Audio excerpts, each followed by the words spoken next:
অজানা রোগে মৃত্যু হচ্ছে পোল্ট্রি মুরগির। হাজার হাজার মুরগির মৃত্যু হওয়ার কারণে চরম চিন্তায় পড়েছেন পোল্ট্রি ব্যবসায়ীরা। ব্যাপকভাবে ক্ষতিগ্রস্ত হচ্ছেন পূর্ব বর্ধমান জেলার একাধিক পোল্ট্রি ব্যবসায়ী। পূর্ব বর্ধমানের ভাতার, আউশগ্রাম, মঙ্গলকোট, কাটোয়া সহ আরও বেশ কিছু ব্লকে এরকম মুরগি মৃত্যুর ঘটনা ঘটেছে। তবে কী কারণে এভাবে মুরগিদের মৃত্যু হচ্ছে সেই কারণ ব্যবসায়ীদের কাছে স্পষ্ট নয়। তবে এই মুরগি মৃত্যুর ঘটনাকে কেন্দ্র করে বার্ড ফ্লুয়ের আতঙ্ক ছড়িয়েছে সাধারণ মানুষের মধ্যে।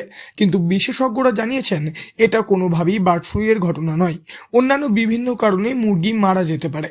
তবে এই ঘটনাকে কেন্দ্র করে মাথায় হাত পড়েছে পোল্ট্রি ব্যবসায়ীদের। এই প্রসঙ্গে এক পোল্ট্রি ব্যবসায়ী বলেন, ক্ষতি বলতে পোলট্রি ফার্ম যা আমাদের মুরগি চাষ করে যা ক্ষতি, এই 2 লাটে পড়েছি। পয়সা তো আমাদের হবেই না। কোম্পানি আসছে, খালি বলছে বাচ্চা দেখাচ্ছে, বাচ্চা নিয়ে চলে যাব, আজকে নিয়ে যাব, কালকে নিয়ে যাব করছে, কিন্তু নিয়ে যাচ্ছে না। যা পরিস্থিতি, মুরগি মরছে, 2000 পিস মুরগি মরে গেছে আমার। একটা পয়সা পাবো না, আগের লাট থেকে কোনো পয়সা পাইনি। যা অবস্থা, সংসার চালাতে পারছি না। হ্যাঁ, আমার মুরগি চাষ পেশা। পূর্ব বর্ধমানের ভাতারের নতুন গ্রাম, মঙ্গলকোটের কল্যাণপুর, কাটোয়ার গাঙ্গুলিডাঙ্গা সহ জেলার বিস্তীর্ণ এলাকায় পোল্ট্রি ব্যবসায়ীরা রয়েছেন। সকলেই জানিয়েছেন তাদের প্রায় প্রত্যেকের খামারেই গত কয়েকদিন ধরেই লাগাতার মুরগি মারা যাচ্ছে।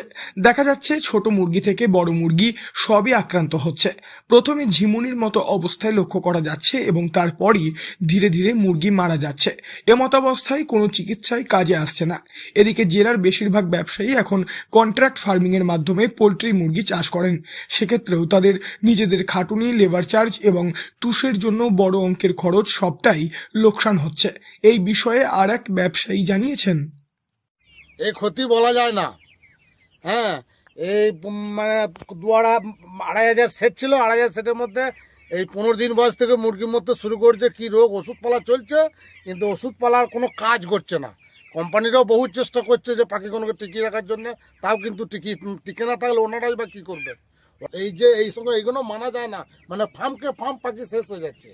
মরে যাওয়ার পর কী করবো, নিজে মাটিতে গর্ত করে খাল করে পুঁতে দিচ্ছি, নাহলে তো সাধারণ মানুষ হিসেবে ভাইরাসটা ছড়ায়, সেই হিসেবে মাটির তলায় পুঁতে দিচ্ছি। ভয়ানক কাল, মানে এরকম মুরগি চাষ করেছি ফার্মে 20%, 70% পাখি মরে, বাকি পাখি থেকে যায়। হ্যাঁ, ঠিক আছে, সেই পাখিগুলো ওঠে, কিছু আমরা পয়সা কুড়ি পাই, কিন্তু এই লটে কি হচ্ছে, একদম ফার্ম শেষ। বিশেষজ্ঞ প্রাণী চিকিৎসক ডক্টর পার্থ সরকারের কথাই, পশ্চিমবঙ্গে এখনো পর্যন্ত বার্ড ফ্লুর ঘটনা নথিভুক্ত হয়নি। আবহাওয়ার পরিবর্তন, আলোর কম বেশি বা সঠিক ওষুধ বা পরিচর্যার অভাবেও মুরগি মারা যেতে পারে। সঠিকভাবে পরীক্ষা না করে নির্দিষ্ট বিষয়ে বলা সম্ভব নয়। পূর্ব বর্ধমান থেকে বনোয়ারিলাল চৌধুরী, লোকাল 18 বাংলা।